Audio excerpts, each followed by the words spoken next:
I love Red Corsairs, but that didn't stop me from painting it wrong by accident. The Red Corsairs are the infamous pirates associated with the forces of chaos, and it turns out you can't just use any red to paint them like I did. That was a mistake.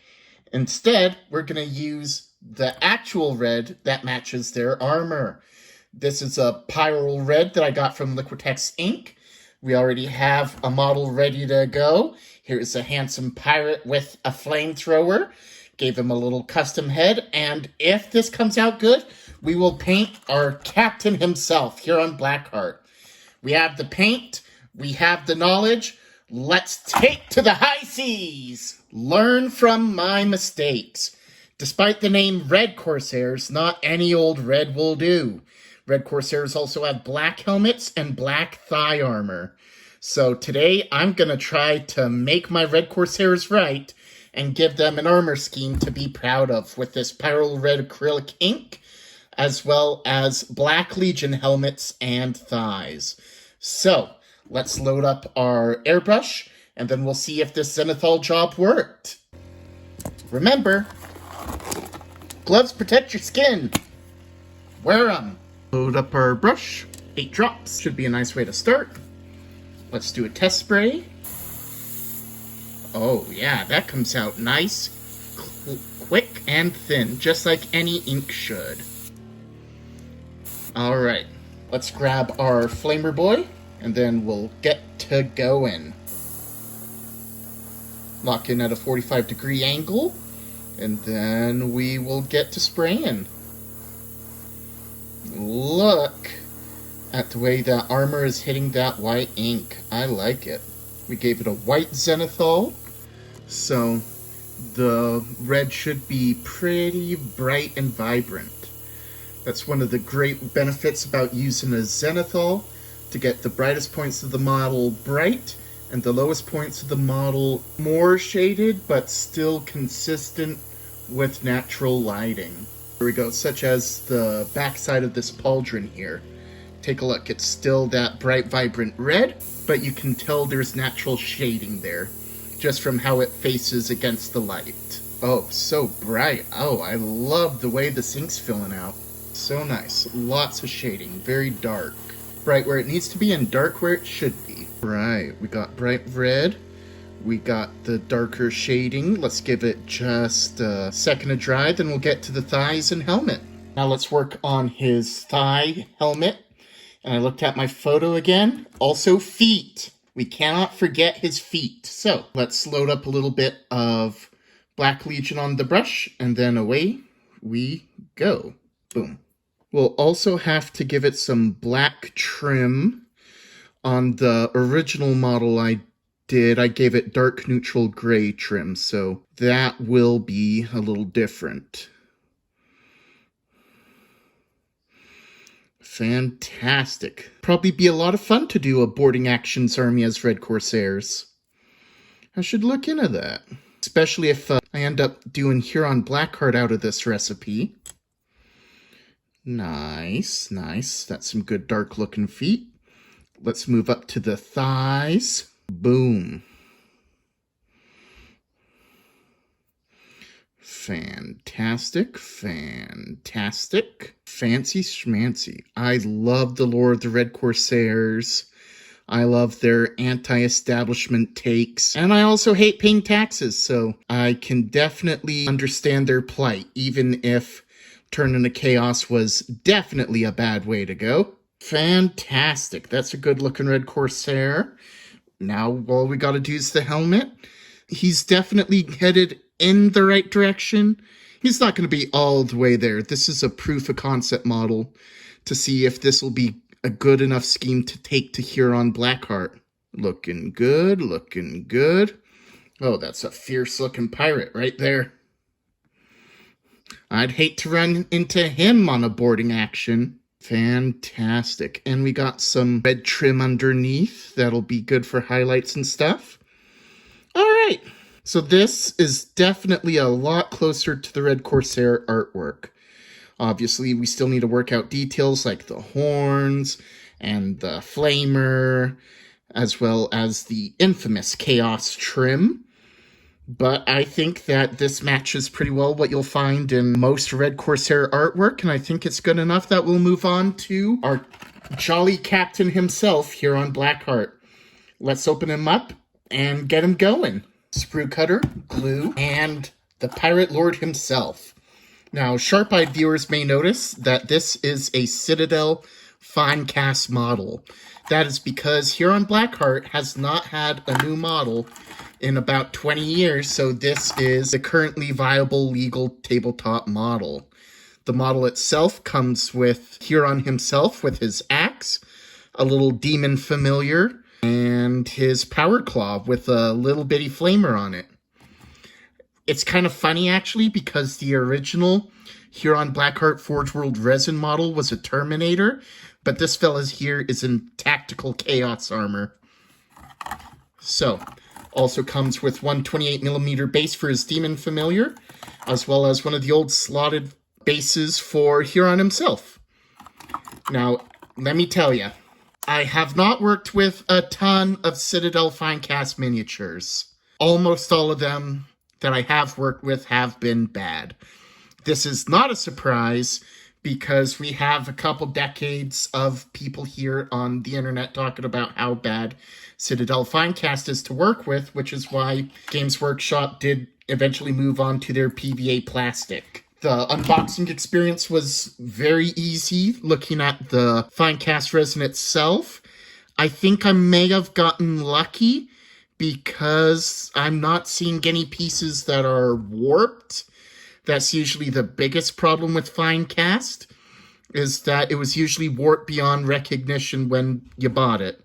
Let's go ahead and start cutting our pirate loose from his binds, and then he'll be ready to hit the high seas. We'll start cutting him off the sprue here. Doink. One thing that I do like about Finecast resin is that it's easy to cut from the sprue, and it has a nice tactile feel to it. So if you do happen to come across a Finecast mini, that's at least one easy part of it. One thing I have had a problem with is that the little letters here on the slot make it harder for it to stick into the slot. Let's just check that real quick. And that does seem to be the problem, or a problem here. We'll have to carve up that little slot a little bit so he'll fit into it better. So let's just put him off to the side for now. And wow, this thing, it really is quite nice to cut. Okay, so I'm going to stop the video now and pick it up when it's time to prime. Here's our jolly captain and little demon parrot. Let's name that little demon Polly. I think the finished product will try to make it look like a parrot, but for now, all eyes on the captain. Look at this fearsome monster. He may be a tactical marine, but he has an awesome-looking axe, a glove gauntlet. This model is quite old. I would not be surprised if he gets a refreshed model on a 40mm base sometime in the near future. Maybe even a 50mm base like a normal chapter master. But until that day, let's prime our captain. Now, before I Zenithal him with white ink, I'm first going to Zenithal him with this gray ink to help tone down the levels of red, so that'll be easier to modulate how the paint covers the different pieces of chainmail and wires running all through his body. So, let's load up our brush and we'll get going. 6 drops, 7 drops should be enough. Let's remember to cap our ink since it sits here. I don't know, some of my painting position's a little precarious. I'd hate to spill more paint on the carpet. Test spray, there we go. All right, this looks about where the highest point of light on the model would be. So let's go. Playing around with this neutral gray Zenithal, I think it actually might be my preferred way to get some color on black armored models. I feel like doing a Zenithal with some of this neutral gray ink actually does a good job of pushing some of the highlights of the model while still keeping most of it dark.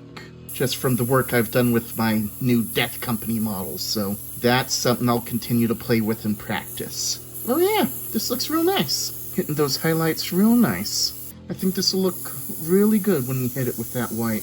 Oh, very good, very good. Alright, let's clean out the rest of this gray and let that dry for a sec before we hit it with the white. Time for our titanium white. Only used 5 drops this time. Make sure to tighten our lid. That just saves us so many potential problems.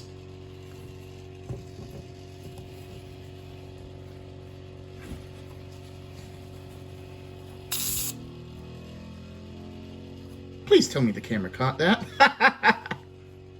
Wow. Wow. What's going on here?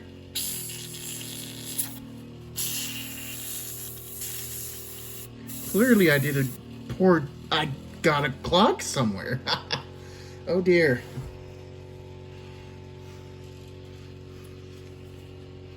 Oh dear. Let's see if I did a bad job cleaning it then.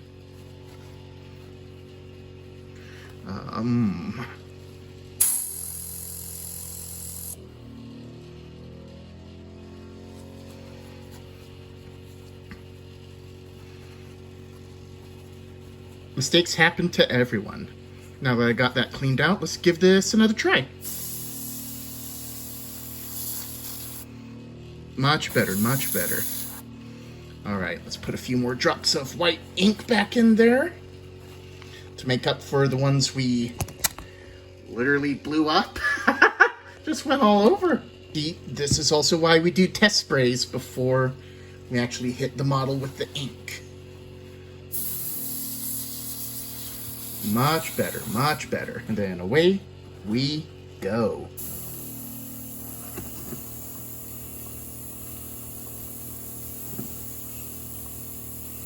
Oh yeah, look how it's hitting the highest points of the model. Getting his messed up head, getting his claws, getting the top part of his axe. Oh yes, looking really good, looking really good. Let's get his rim of his backpack, looking nice and smooth, looking nice and smooth. You know Huron Blackheart's a villain because he's going to have the baddest drip. There we go. Looking real fierce. Alright, let's give that a second to dry. And then it's time to hit him with the red ink. It looks so good with the white Zenithal on our first model. I'm curious to see to what extent the gray Zenithal we inserted in the middle either helps or hinders that effort. Alright, let's do a quick test spray. Perfect. Let's go!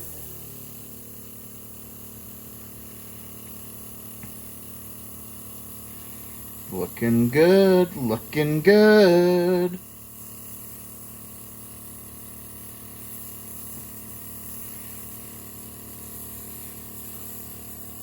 Just slow and steady. Slow and steady.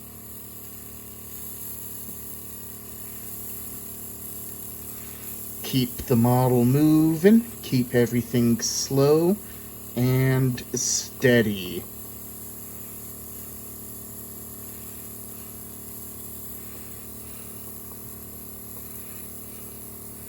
Even. Keeping it even. Even Steven.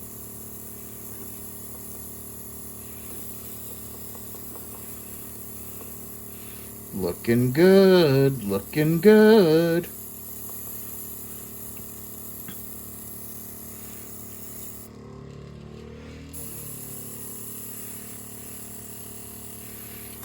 We're seeing those dark shadows. I like that. I like that. Staying consistent red all the way through.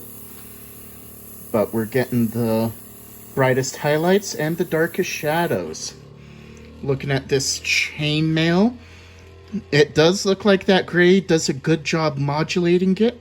So we should be able to make it grayer, kind of a dark, dirty titanium real easy. Yeah, I think this is the way we want it. Not a lot of room on the thighs, so all we gotta do is his feet and his hands, and then we should be, well, and eventually the trim, but tonight we'll just do the feet and the hands, and we should be good to go. Alright, Looking at our finished products tonight, I think I like the look of Huron's armor a little bit more. I think that modulation with the neutral gray in between the black and the white do a better job of making that armor tone look a little more natural. So that's my personal opinion on the better process. However, I would love to know what you think. Do you think that this is a good recipe for Red Corsairs? Do you like the original one better? Hey, if you like what you see here tonight, if you like what you've seen here today, please feel free to like and subscribe. If you want to investigate more painting tutorials and experiments together, feel free to click this button right here. Otherwise, I hope you have a fantastic day. Until we meet again, I hope the Emperor keeps you safe. Thanks again, everyone. Bye!